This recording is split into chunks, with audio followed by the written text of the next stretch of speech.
Hello, everyone. Welcome to this session. Happy International Coaching Week. I would like to now welcome our host, Fernando. Fernando Hetiadara is an eclectic psychotherapist, an ICF Master Certified Coach, and a serial entrepreneur. He leads a global movement towards conscious living and healing through his visionary organizations, Ignite Global, Ignite Mind, Evolving Temple, and Awaken Mind Guide.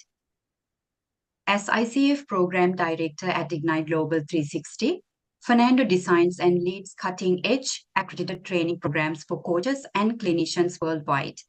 He also developed the world's first ICF accredited trauma-informed psychedelic integration practitioner qualification, setting a new standard in the field. His work continues to empower individuals and professionals to access deeper healing and human potential. Fernando, over to you. Thank you, Lux, for the introduction. Hello, coaches. I would like to welcome all of you. And first of all, I would like to wish all of you a great International Coaching Week. Thank you for spending this hour with us. And you being here says a lot about you, that you are committed to professional development and you are looking at your development as a professional coach and also exploring new avenues, especially how the new generation coaching is evolving. So as you're joining in, I would like to welcome all of you, and I would also like to invite all of you to keep your microphones muted, but feel free to keep your camera open if you would like to, so that we can see all of you. And also feel free to share a bit of an introduction in the chat for everyone. And also feel free to share your professional links like LinkedIn, so that our colleagues here would be able to connect with you and co-create. So with that, we have a very interesting topic, a topic that is very close to my heart. Let's get started. All right. So as you may have noticed, today we are here to discuss about the coaching from a more robust perspective. We have many traditional coaching frameworks that we are familiar with, and one of them is the ICF coaching framework. And when we look at the ICF coaching framework, you notice that we are able to work with our clients from here and now to the future. And we are not capable of working with our clients, especially clients past, primarily clients emotional past. So when we do that, myself as a coach, I found out that often we are coaching in the dark. And how do we recognize the blind spots in coaching, especially focusing on clients' emotions and client past? How do we incorporate them as trauma-informed coaching? So this is a very brief introduction to this session. Coaching in the Dark, revealing blind spot for true holistic client transformation, trauma-informed coaching. And today I'm going to invite you to relook at the word holistic. I see many professional coaches use words like holistic, integrative, transformational, which is great. And I know that deep down we all intend to truly create holistic transformation in our clients and integrate all realities into our practice. While we are doing that, let's also find out how authentic are we, and how uh, are we truly enabling the holistic client transformation? So as we do that, I would like to invite all of us to recognize that this session may include some references to trauma and certain mental conditions. So if you're a highly sensitive person, engage with care. And then moving forward, I'm going to invite you to reflect at certain points of this sharing today. And if you would like to share your insights when I invite you, please share briefly, concisely. And also, if you have any questions, feel free to send them in the chat room and we will try to get to them as time permits. And also, as you are aware, we would like to provide you with a complimentary ICF CCE, our Continued Coaching Education Unit. So if you would like to receive this complimentary certification, 10 minutes before the session closes, we will share with you a link. Please fill in your details so that we can send you the CCE certification. And also, if you would like to download the slides that I'm sharing with you, they will also be available through the ICF CCE registration link, which you will be able to freely download. All right, so let's continue. Now, as we begin, our path today is to really look at the word holistic, like what do we mean by holistic through the discussion, and then also recognize some blind spots in coaching, specifically focusing from a client story, a case study. And then I would like to briefly introduce to you trauma and adversities and also bring you a awareness towards how, when we incorporate trauma, we are able to reach holistic client transformation. So moving forward, here is a reflection. What are some of the challenges you observe in your clients in achieving success through the coaching process? I believe many of the colleagues who are joining here are professional coaches. When you work with your clients, do you notice certain challenges? Clients often have many breakthroughs, aha moments, and they strategize a plan of action and they are excited to go out there and implement them. However, have you noticed sometimes they come back empty-handed or they come back without being able to execute those tasks? It's understandable if it's happening once, but when it's happening several times, going on cycles, then we start to wonder what is happening. So, are there challenges that you observe in your clients in achieving success through the coaching process that you offer? Another reflection. As a professional coach, what is your perception on how far the clients have conscious control over these challenges, especially when your clients are repeatedly unable to move forward? And another reflection. When client is not achieving desired level of success and the transformation that they are looking at, do they find, may I invite all of you to keep your microphone muted, please? All right. Do you find frustration in your clients? And does that make you also feel frustrated? So if any of you have similar experiences, or if you resonate with, would you like to share some insights? Anyone?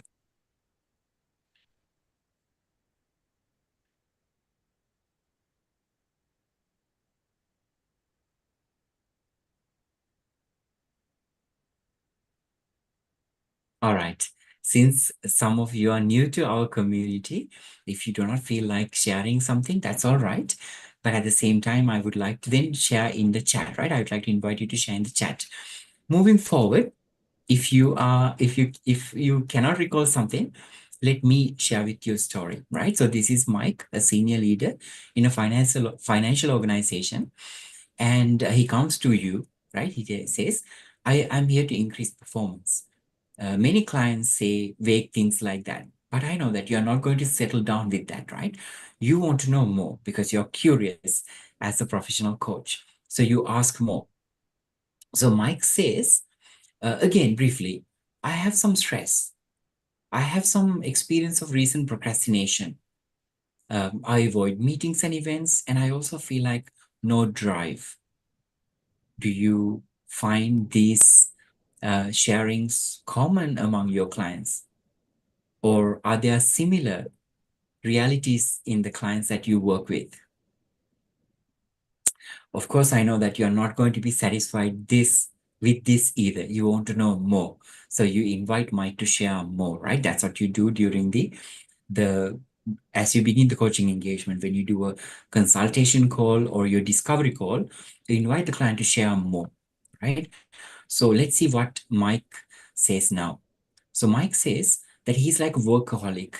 The work-life balance is not really the strongest point. He's a high achiever, but somehow at the moment he's stressed about the KPIs.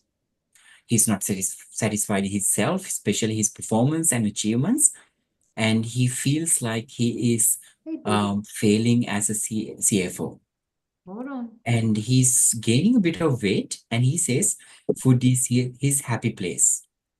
And also, he says that he has a habit of having a drink And he says it's for the sleep.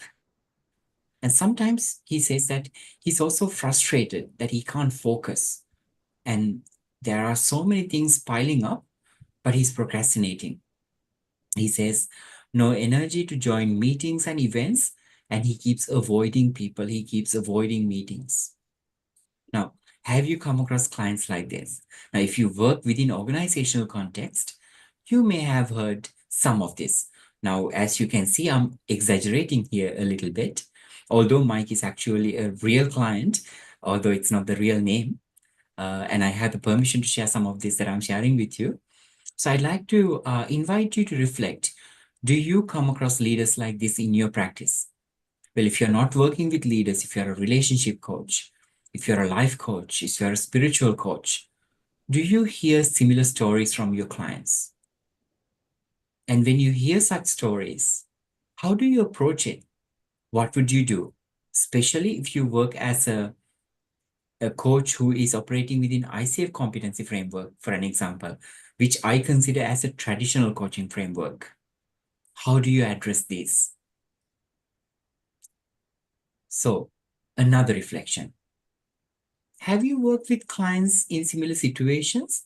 And when the clients face this kind of challenges, what are some challenges, right? When they have this kind of background, what are some of your challenges?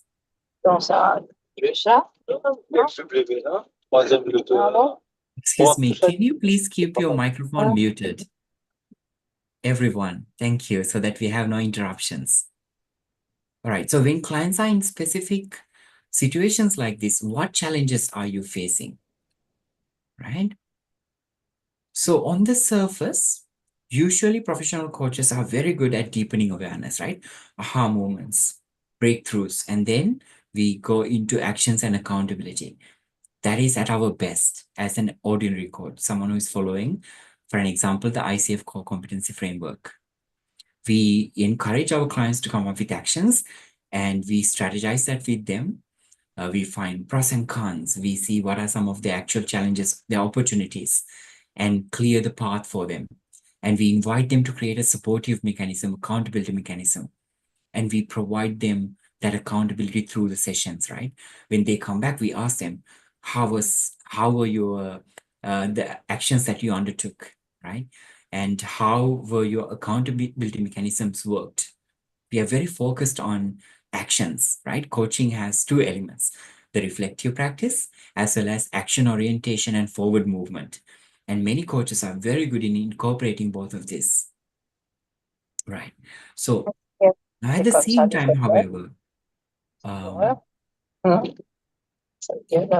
excuse me, Francois, can you please keep your microphone muted? That would be very helpful. Yeah, thank you. All right. Okay. 1 second.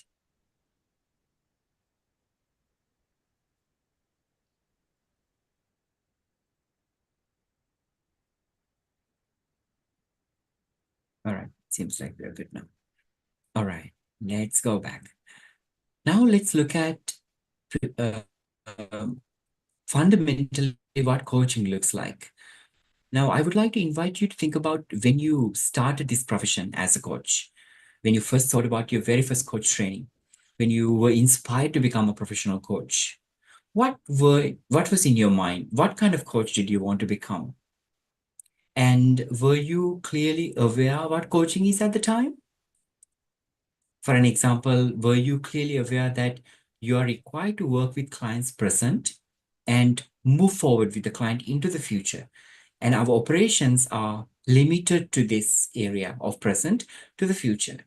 And you notice that as when you follow traditional coaching frameworks like ICF, you're primarily discouraged to work with clients past, especially the client's emotional past. Now, what I just quoted is quite literally from ICF core competency framework. In the introduction, you can find this.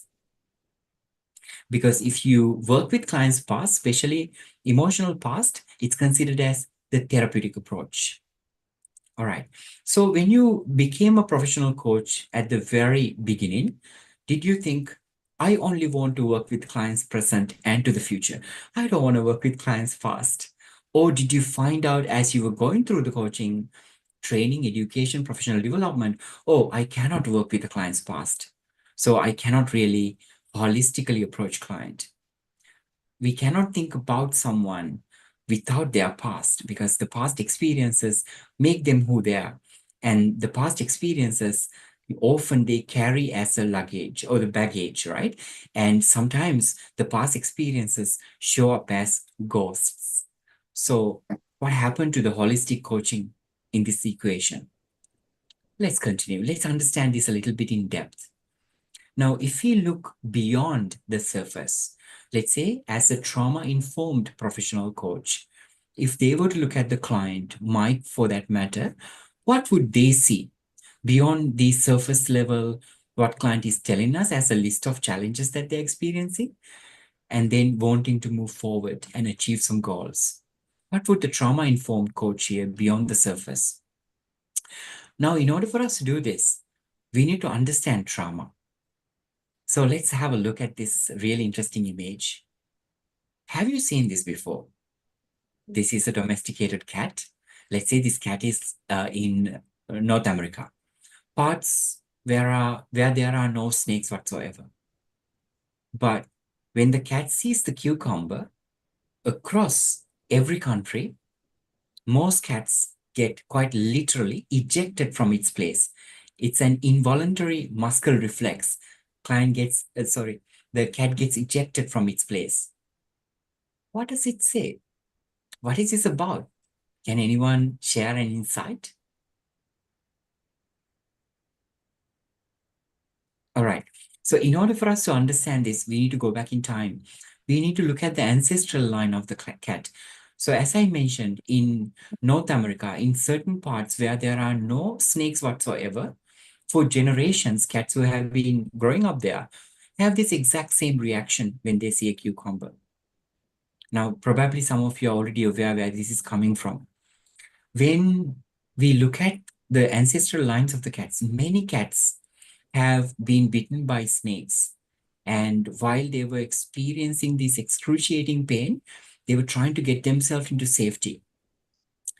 And consciously, cat knew that this was extremely a painful experience, and it knew that this was a predator. But that's all cat consciously knew, cognitively knew. But there was a much larger power that is working in cat's nervous system. And that goes beyond cat's conscious awareness, the cognitive awareness. Cats, the nervous system knew that if it could store this information in its body, and if it could create a quick reflex when it sees a similar object, because the snakes are fast, and the cat needs to be faster than that. So there's no time for cognition. It needs to be unconscious. It needs to be executed very quickly. So the ejection, right, the involuntary muscle reflex was created in the cat's body, nervous system, and it was stored. So this specific cat who got bitten by a snake can be safer next time. But it didn't stop there. What happened was when the cat procreated, this information that was stored in cat's body, not in the conscious mind, but unconscious mind as well as the nervous system, was passed on to the offsprings through genetics, through epigenetics, right? So the offsprings, although they never saw a snake before, or they were never attacked by a snake, the moment they saw the shape of the cucumber, they get ejected from its place. So we are starting to recognize that although it seems like very painful experience, we notice that cat passed this knowledge to their offsprings. With that, we are starting to recognize that this inherent intelligence that we have in our bodies actually pass on this information to its offsprings so that they can be a bit safer. They can take themselves away from the danger quickly in such a fast speed. So we are starting to recognize the way how we store trauma in our bodies is actually to safeguard ourselves. It is like the love the other side. When we see trauma, the impact of the trauma is almost like the other side of the love, because we pass it on to our offsprings. This is not only happening in cats. This, I mean, not the ejection as such, but we pass as human beings, as other beings, we pass on our traumatic experiences to our offsprings, our children, for an example. Often, when we cannot find for reason why I'm experiencing this way, why I feel depressed, why I feel anxious. Often, maybe we look at our ancestral line and then we may perceive it as a negative consequence. But the truth is, our ancestors wanted to make us a little bit safer. So they passed on this information to the next generation and the next generation. The more painful the trauma, the more the genetic memory is. So today we are not talking about the cat or the genetic memory as such. We want to address trauma robustly. So let's move forward. Now, there are many different adversities, many different challenging experiences that we classify as trauma. So, for an example, if you have heard about ACEs, adverse childhood experiences, I have listed just 10 of them here, but there is no end to this list. Many children experience many adversities, challenges as they grow up. And at the beginning, I mentioned that this topic is very close to my heart because I have experienced many adversities as a child and an adolescent. And I believe some of you may have as well. So sometimes it's not just about something that has happened to us. Sometimes it can be something that has not happened to us. Because often when we hear word trauma, we think about a devastating experience, something that's very painful, that something happened to us. But at the same time, we forget that there are certain things when the right care was not provided, when we were neglected, that is traumatic as well. So there is no specific incident as such that traumatized us, but not having the right care, right support can also traumatize us. And if you notice, the neglect is one of those: emotional neglect, physical neglect, abuse, emotional, physical, sexual abuse. And often when we think about trauma, we think about abuses such as physical abuse, assault, or sexual abuse. We often disregard emotional abuse. We say, don't be a snowflake. We say, boys don't cry, things like that. And we don't recognize that actually it's a form of emotional abuse. Moving on, household challenges like mother treated violently or mother is violent. There's someone in the family abusing a substance. There's someone with mental illness, maybe depression, maybe bipolar, maybe schizophrenia, maybe PTSD, right? Mental illness in the family, parental separation, divorce, someone being jailed, incarcerated household member. All of these experiences, although may not have happened to the child directly, affect the child greatly without child's awareness, and most of the time, even the caregiver's awareness. Moving forward, I came up with a list of prominent traumatic experiences. The list is very long and not the end. Actually, there are so many adversities that we can continue to explore. So let's have look at a few of them. Do you know that some violence that happens in community can affect people?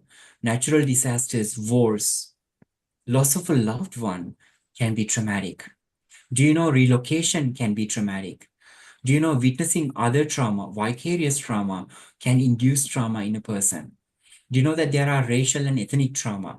Often, myself, as an example, as a person of color, I could easily talk about the kind of racial trauma or ethnic trauma that I may have experienced.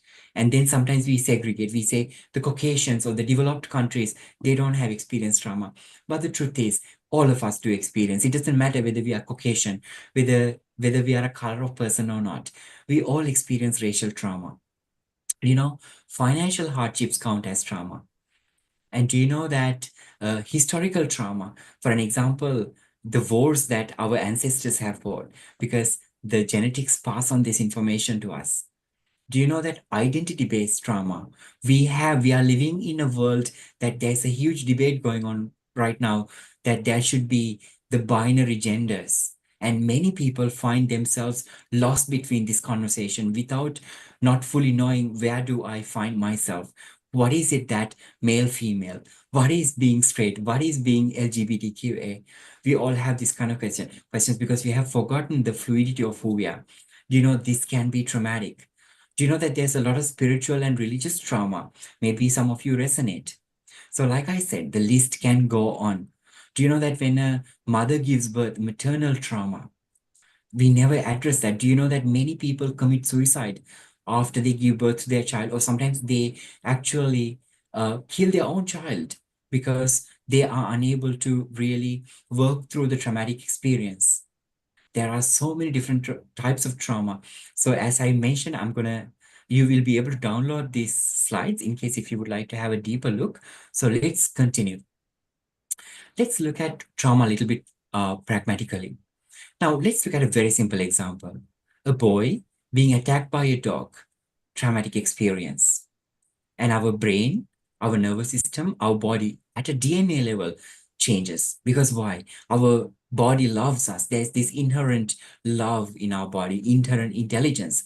So it wants to make sure, our body wants to make sure, our nervous system wants to make sure that we are going to be safe in case similar adversities occur in the future. So we store that information in our body. Do you know that it can be stored in our veins, our covering of the veins, for an example? Pretty much everywhere in our body, not just only in our brain, not just only in our nervous system, everywhere in our body we can store trauma. Like often, for an example, I can share my experiences. Like my grandmother, every time she's a little bit afraid, she touch her stomach and say, "My stomach is upset," and she runs to the toilet. And guess what? My mother does exactly the same thing. And I, growing up, found myself doing that exact same thing. My stomach is the first thing to react, enteric nervous system, for an example, right? So we store trauma in our body profoundly because our body loves us so much. And then later on, this boy grew up to be an adult and he's walking around, and there's this child coming with a pet dog, very small, not the same dog who attacked, but the older man who has grown up now, he freezes just like how he froze as a child. Now, this is called trauma response. When the trigger, something reminds us of the adverse experience, the response that we created in our body for us to safeguard ourselves start showing up. And what is really alarming is that we have no control over this response. It is an unconscious response. It is created by our body, it's created by our nervous system, and most importantly, it is triggered by our unconscious mind. So when we behave in a specific way, we don't even know why we do that. So for an example, let's say that you were working with you're in a situation, a customer care agent or a service person was not meeting your needs or is not catering to you properly. Maybe you snapped. Maybe you got upset. Maybe you said something that you go home, you sat, and then you thought, that's not like me. I shouldn't have gotten upset. But why did I say that?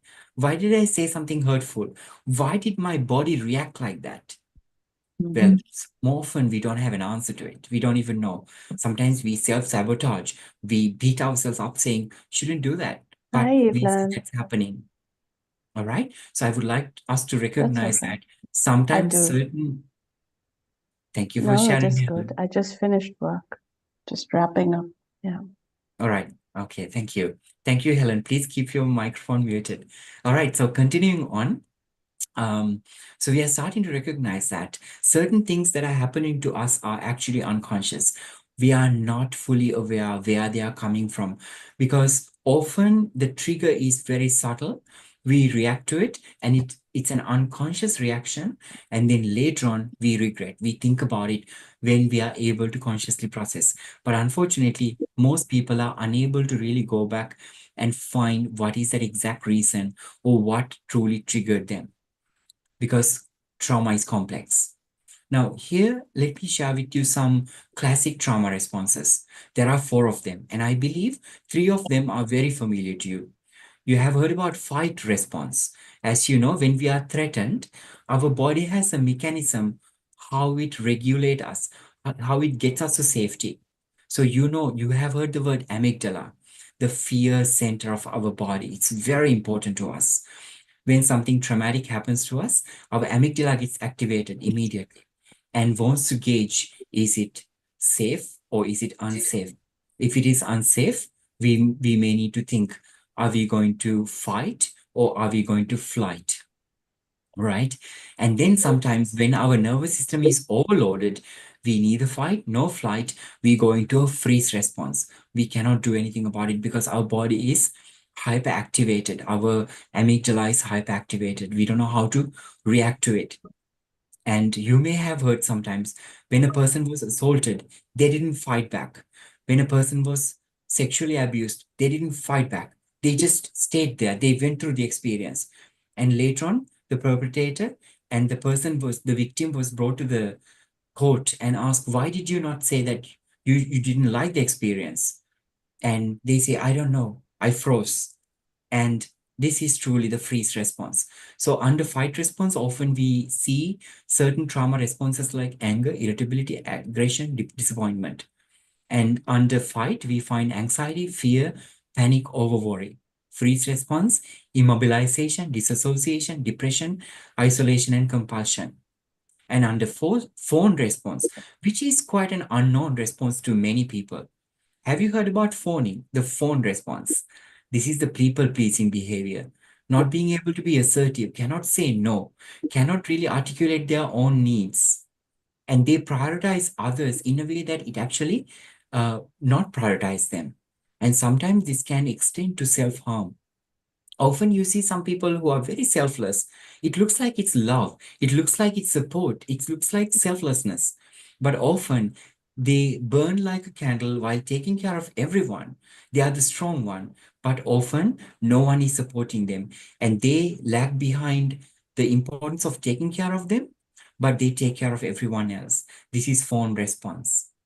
Often has roots to the childhood, especially when they grew up in an environment where there were very high expectations from parents. Moving forward, let's look at numbers. Do you know, according to WHO research in 2019, we found out that approximately 70% of the global population has been exposed to a traumatic event. Oh, yeah. And do you know that about 78% of the individuals who have been surveyed say that they experience effects of trauma and PTSD over their lifetime? But do you see a little bit of a disparity in this number? 70% of the people have experienced a traumatic event, but more than that, people experience PTSD, post-traumatic stress disorder. Why is that? 70% people have experienced trauma, but more than that, actually demonstrate symptoms of PTSD. That tells us a quiet story, which is often we disassociate from our traumatic memories. Sometimes we don't remember childhood experiences. It's like kind of an amnesia because our nervous system couldn't cope up with it. It just shut down. It just made sure that we disassociated, we forgot from it. So although we found out that there are 70% of the global population experience trauma, actually there are so many people around us who have experienced trauma, but they don't even remember because it was so threatening to them, their body, we had to disassociate from them. So that means you, me, our clients, right? We cannot just easily say we work with our clients present and to the future, right? We become blind to what has happened to our clients. We are blind to our clients' past. We are blind to our clients' past experiences, especially adversities, challenges, and trauma. And we do not operate with their past emotional experiences and bridge the gap because the traditional coaching frameworks dictate that we need to work with our clients' current moment and into the future. I'm not asking us to that we all have to become a therapist. We don't have to apply therapy, but we can be informed of trauma. We can know where these things coming from. In other words, we are able to help clients find out the root causes. as trauma-informed coaches, we might not be able to fully support them. So at least then we know that we have to send them to trauma integrating coaches or psychotherapists, clinical psychologists for that matter. Let's continue. Now, do you know, according to the Center for Disease Control and Prevention in the US, when they looked at 17,000 individuals in a so-called privileged neighborhood, which is a Caucasian neighborhood, 17,000 people, when they looked at those 10 adversities, ACEs I mentioned earlier, they did a score with these ACEs, and what they found out was fascinating.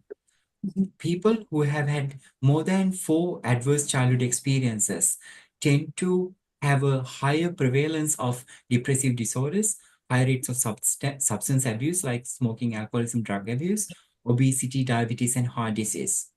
And it breaks my heart to tell you that people who have experienced more than 6 adverse childhood experiences have an estimated 19 years of early vulnerability to disease and death.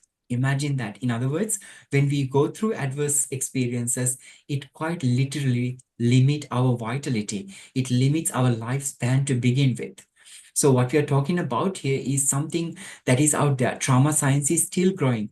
Even sometimes clinical psychologists, counselors, psychotherapists are not fully aware of trauma integration. And we as professional coaches, unfortunately, often operate with our clients blindly because if some of the psychotherapists, clinical psychologists are unaware, we are prone not to be aware because our competency framework itself hinder us looking at the past of our clients.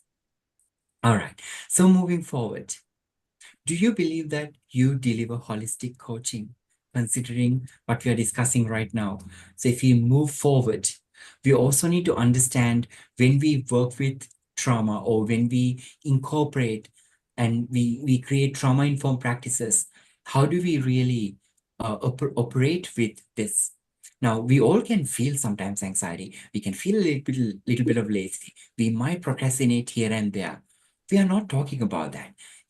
Acute conditions, we are not addressing acute conditions. We all feel sometimes a little bit lethargic, a little bit fearful, little bit antisocial. That's not what I'm talking about. I'm talking about individuals who are high functioning with certain mental disorders or PTSD. Meaning, like for an example, if you talk about high functioning alcoholics, that means they drink every night. They drink themselves to sleep. If they didn't drink, they won't be able to sleep, for an example. But they can show up to work and they can function well. There are people who are addicted to sex, addicted to specific substances, or they have certain malfunctions in their life. But they're high functioning. When they come to office, they can put that aside and then they can work through. But inside, they're hurting. Inside, they are slowly reducing their lifespan. Slowly, they are going towards the spiral of the rabbit hole. And there's a worse situation. The people who are impaired by the traumatic experiences because of the PTSD symptoms showing up, right? The impaired individuals. So we need to then, when it is at that stage, when someone is impaired by PTSD, those people definitely need to seek assistance from potentially a psychotherapist, clinical psychologist, or a trauma-informed professional coach. Now, when I say impaired, Francois, may I invite you to please keep your microphone muted? All right, thank you. So now when we look at impairment, we would say that they are unable to function within the educational settings or employment settings or their social life settings. Now, this is often when we catch that someone is experiencing PTSD. But the truth is the signs are always there. But we as professional coaches, when we work with clients, they tell us, like Mike, the challenges that they're experiencing. But if you are not attuned to hear trauma, if you are not attuned to hear several layers deep, we are going to miss out. So you know that we are, by providing client with actions, providing accountability, being their cheerleader, sometimes we challenge our clients. Actually, we do more harm than really supporting them. So this is one of the reasons why we need to be at least aware of trauma.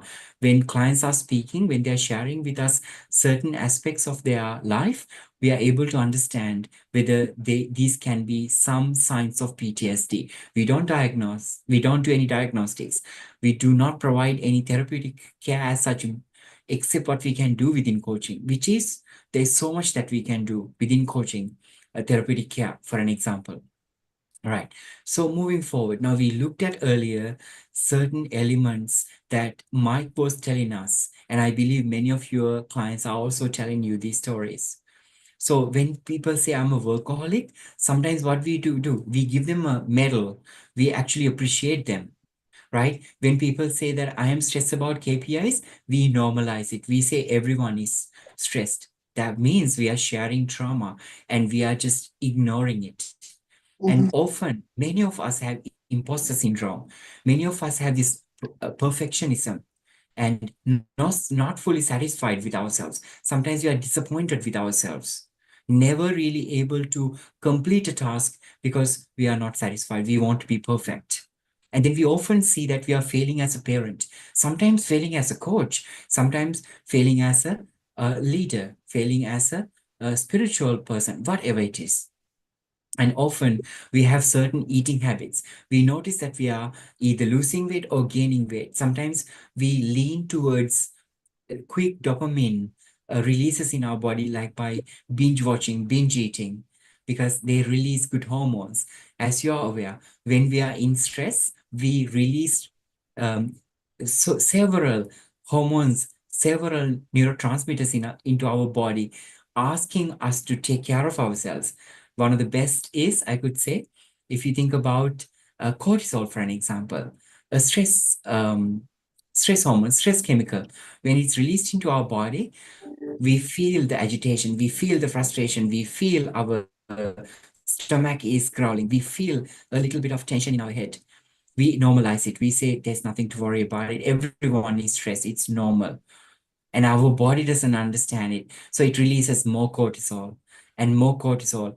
And when it releases more cortisol, we look for ways to balance it out, right? We don't have enough serotonin, we don't have enough dopamine in our body. So what do? We either binge watch something that we love, or we just have something, we just binge eat. Because every time we eat something, it releases happy hormones, happy neurotransmitters, dopamine for that matter. So what do? Now, when we are in stress, we feel, well, if we have that little bite, I'll feel better. So I have a bite and I have another bite. I have another bite after 1 hour, so that it brings us to certain experiences, certain states that we are no longer going to be healthy. We are balancing our nervous system, our body. We regulate our system in unhealthy ways because we are not seeing the reality. We are not recognizing what is truly wrong with us. We are not recognizing what happened to us. Where is the stress coming from? Where is the root cause? Often we forget. And alcohol for sleeping, procrastination, no energy for meetings and all. So if you look at them, if you try to match them with the trauma responses, being a workaholic means two things. One, disassociating from the real life. It may be because it's too traumatic to engage in real life.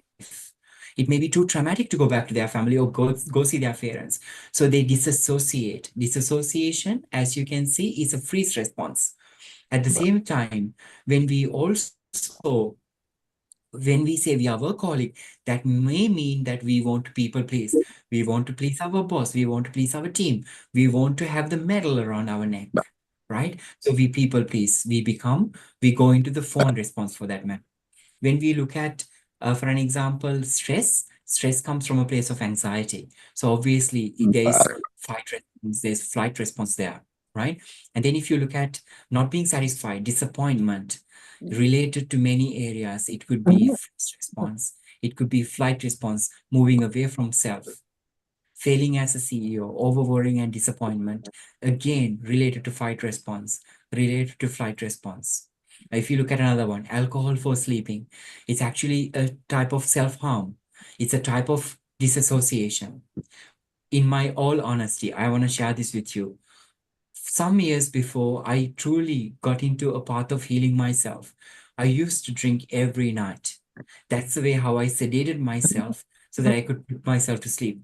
When I say I drank every night, I don't mean just one beer or just one glass of wine. I used to drink half a bottle of vodka sometimes, maybe 10, 20 bottles of beer for that matter. The reason is if I couldn't consume alcohol quite literally, calm down and sedate my central nervous system, I wouldn't be able to sleep because of the trauma showing up in my sleep for that matter, right?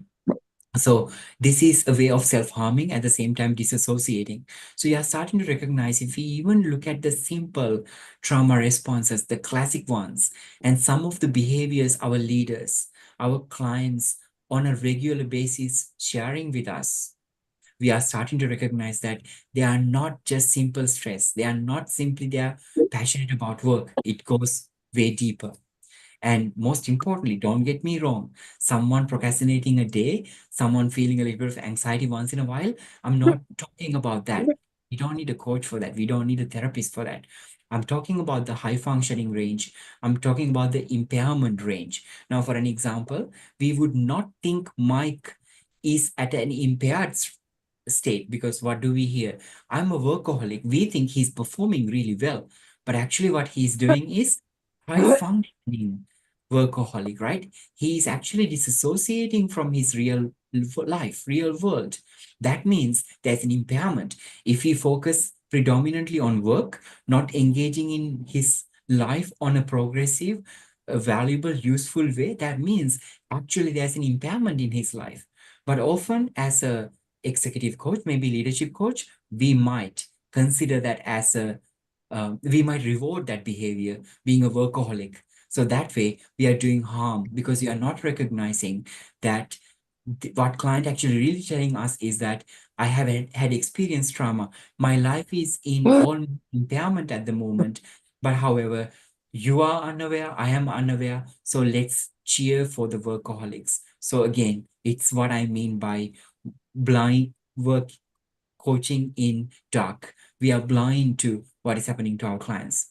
Like I said once again, it's not about you becoming a therapist or providing therapeutic care. It's about knowing what is going on with the client so that you can tell Mike, hey, Mike, this is not something to be cheered about. This is not something to be praised about and rewarded about. This is something serious. You need to see a therapist. You need to see a psychologist. You need to work with a trauma integrating professional coach for that matter, right? So I invite you to reflect about the clients that you work with, especially those clients who have certain challenges like this, especially those clients who are unable to really accomplish what they do, what they undertake, that they say that they want to do. Going forward, there's something very important that we need to keep in mind. Coaching is a conscious and cognitive process. Now that you understood trauma, at least at the very basic level, you're starting to recognize our bodily intelligence, body knowledge, our unconscious intelligence is what prompts the trauma responses and the adversities and the difficulties based on our past experiences. It's not the conscious mind. The conscious mind is for us to keep our appearance in our conscious world and interact with each other and be able to truly live a life that is operated by cognition. But what underneath, there are so many things that we are unaware of. In fact, if we go back to the example of the cat, you notice that the cat was behaving quite literally unconsciously with an involuntary muscle reflex predominantly because of the unconscious, if not the automatic response. So although we usually don't like to acknowledge, we are controlled by unconscious automatic responses. One of the best examples is the accent that you're using. You are speaking the specific way you are, like for an example, my accent. This is something that I learned through my parents, my education system, where I grew up. And unconsciously, I speak exactly like the way how my educators, my parents spoke. I behave exactly like that. Sometimes you hate to see glimpse of yourself acting like your mother, acting like your father sometimes, or maybe you're very proud. Either way, these certain elements that have been passed on to us lies deep within ourselves without even us realizing that we are being controlled automatically by our unconscious mind, our nervous system, and the bodily intelligence that has stored not only genetic memories, not only all the pleasant aspects, but also adversities and challenges as trauma. So when you are a coach, especially a traditional coach, we are working with clients' cognition. Now, when you are trauma informed, you are able to recognize unconscious patterns, the automatic responses the client is demonstrating. And then you are able to help the client realize what is really happening. Even if you are unable to fully support them in order for them to heal, maybe PTSD, like stress-related disorders like anxiety or depression, you have the ability to guide them to the right professional rather than doing any harm to the client by cheering in some ways, I would say. And then remember the previous reflection. When clients are unable to achieve their own undertaking, sometimes they become frustrated. Sometimes they become disappointed. And then you, as a coach, sometimes you beat yourself up. You think, why have I been working with this client for 6 sessions, but client still not making progress? Sometimes we bring it upon ourselves. We feel disappointed sometimes, right? So with that, I would like to invite you to think, may there be something that you are not seeing? May there be something that client is not seeing? In other words, are we blindly operating in the darkness without really knowing what is happening in the client? Now, there's a danger to this. That's what's important for us to keep in mind, which is usually when people have experienced trauma, they have this deep guilt, shame, and disappointment in them. Often people don't talk about it because they don't know where to really pinpoint. Sometimes I have heard people saying, when I take a break, when I go on a holiday, I feel guilty. I feel like I have to start my laptop. Sometimes I just bring a book with me. I bring my laptop with me. I never use it. But it's just for the safety. It's because it's an unconscious trauma response making us feel like if we didn't work, it's shame, it's guilt. We are disappointed about ourselves. Now imagine these very same people, those who are experiencing trauma responses unconsciously, they have no understanding that it's happening to them. Lux, may I invite you to please share the registration link for CCEs, as we have another 10 minutes left. All right, so with that, people who are going through this kind of experiences, trauma responses, guilt, shame, disappointment. Now, we as professional coaches, we have learned through the traditional coaching frameworks that we must cheer for our clients. We must challenge our clients. We must double check that they recognize all the challenges, there are all the opportunities, and the actions moving forward is strategized very well, and the accountability is set really very well, and they must comply to those. So when they come back, they have achieved those goals, they are moving forward. Yes, if the individual is capable of achieving them without any PTSD, stressor related challenges, well, they would. And those are those clients whom you notice that they can seamlessly move forward with the undertaking that they create during the coaching sessions. But you may have come across maybe a few or maybe some clients who are unable to really accomplish those undertakings. And when we cheer for them, when we challenge them, when we continue to follow up with them and ask them, why are you unable to achieve them? You know that we are re-traumatizing them. We are re-strengthening that guilt, shame, and disappointment. And it is not that different from the initial trauma that they experienced. We are bringing a new set of trauma and we double down on clients' difficulties. And we become part of clients' difficulties. We become part of client becoming obese, the client getting depressed, and sometimes even client reducing their vitality, even reducing the number of years, months, weeks that they could live. So I believe not just only from a understanding perspective, I believe from an ethical perspective, from a professional perspective, from an advocacy perspective, we as professional coaches, we as ICF need to address trauma. At least basic level of understanding of trauma for coaches, absolutely important, because we could traumatize our clients, at the same time induce vicarious trauma on us when our clients are unable to. We can traumatize ourselves by being in this equation, because when we don't know how to safeguard ourselves. Now, when you learn about trauma, you are not only learning about trauma, you're also learning about how to safeguard your clients. You're learning how to safeguard yourself. It's almost like when we are going to work with our clients without any knowledge of trauma, what we are doing is stepping into the field of fire without any fire protection. And unfortunately, we are even unaware that we are burning in this situation. We are even unaware we are actually further pulling down our clients, further inviting the client to be re-traumatized.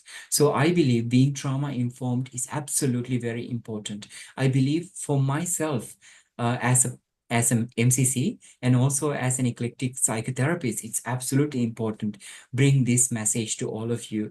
And in fact, I created one of the world's first ever trauma-informed coaching competency framework. It's available through our website to download for free of charge if you would like to. And I created fully ICF accredited trauma-informed advanced coach practitioner program.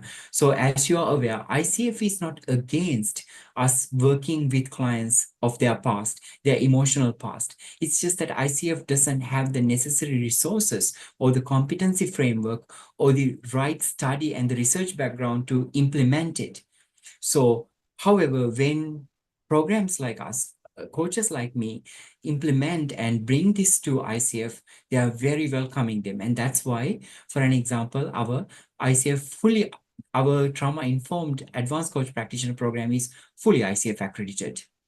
All right, so moving forward, I would like to remind you, if you ever thought when you first began coaching, your education journey, if you thought, I want to work with clients and support them in every way possible, holistically integrate clients' realities into their development, then if you're just working with the traditional coaching framework, then you're working with your clients somewhat blindly. We don't have the full skill set. We are not fully informed. Now, when you're trauma informed, what you can do is you can work with the client here and now, both directions. You can go back in the client's past, help them find out the root causes, help them realize that this is coming from an unconscious pattern. This is an unconscious trauma response that you are suffering with. It should not be praised. It should not be rewarded. You need to take actions. If you're integrating trauma, you provide them the therapeutic support. If not, you send them to a psychotherapist, a clinical psychologist. At the same time, then you can work with the client moving to the future as well, because you have a great knowledge on ICF core competency framework. So you are able to holistically integrate the client. So I would like to say, if any of us, I include myself, if any of us say that we deliver holistic, integrated coaching, but we just use ICF framework, we are lying to ourselves. We are lying to our clientele. We cannot use the word holistic unless we truly incorporate clients' past. We have a deeper understanding of our background, client's background. Because remember, 77.7 people experience stressor-related disorders, challenges, or post-traumatic stress disorder during their lifetime. This is almost 80% of the global population. That means it's you, it's me, it's our clients. All right. So if you are interested in, for an example, educating yourself through trauma-informed advanced coach practitioner, we offer a 50% scholarship at the moment. And also our programs are level 2 and level 3. And this set of ICW webinars we are doing is a series. And in the next one, on the 17th of May, I look forward to sharing with you an extremely incredible, powerful, ancient methodology, psychedelic integration, and how to incorporate it with coaching. And I'm very proud and very humbled to share with you that we created world's first ever fully ICF accredited psychedelic integration, trauma informed psychedelic integration coaching program, which puts the word transformation to question. So if this makes you curious, if this knowledge that you gained, you would like to bring forth and understand what are some of the ways in the world coaching profession is evolving, I would like to invite all of you to this free webinar on the 17th of May, Neuroscience of True Client Transformation through Psychedelic Integration Coaching. And with that, I would like to invite you to share your reflection. Either turn on your microphone and speak, or share in the chat room what is your highest insight or the key takeaway that you're walking away with from this conversation today. So I hope I was able to create some value during this very quick 60 minutes, very quick sharing. And once again, I wish you a wonderful, great International Coaching Week. With my full heart, I wish you all the very best in creating massive development in your client impact and transformation, and wish you all the very best and look forward to welcoming you to Ignite Professional Community. Once again, thank you very much. I wish you a wonderful rest of the day. Look forward to seeing you in our future sessions. Thank you. Anyone would like to share any insights, key takeaway? If I may, I just want to thank you, Fernando, for this amazing presentation and all your work. And it's so important when we start coaching. I tell people we coach with, well, I coach with the roots. I don't like working with apples, right? So in a way, what you're saying is precisely that when we really want to make a transformation, we start working deeper rather than in the superficiality to really make a complete transformation. So thank you for your generosity and wisdom. Thank you, Rachel. Very much resonate with you. Thank you very much for joining us. Anyone else, coaches, colleagues? I was just wondering if you can share some of the links that you mentioned. So you talked about a framework that you built that you can share for free around how to have this more trauma-informed approach, because I would be really curious to see that. And also that last session that you shared that you'll have on the 17th, do you have a registration link for that? Certainly, Desi. Thank you very much. We will be sharing with all of you the trauma-informed coaching competency framework, a link to download it, as well as the upcoming event for the 17th. I believe we still have seats for that. So I look forward to welcoming you. Thank you. Thank you. All right. Just please go one ahead. last question, Fernando. Sorry for that. Yes. How can we access to the 50% discount that you were talking before? So are you going to send that link to us as well, or how can we access to this? We want to be very respectful and not to promote anything to any of you. So Rachel, I will send you a personal email separately with the link. And at the moment, the 50% is available to just anyone who would like to join the program. So by default, you'll be able to gain it if you're interested. Thank you. All right. Okay, colleagues, coaches, thank you for joining us. I do not mean to take any more of your time. Look forward to meeting you in the future, and please stay in our wonderful Ignite Professional Network and look forward to co-create some value and development in the future. Thank you very much. Bye for now.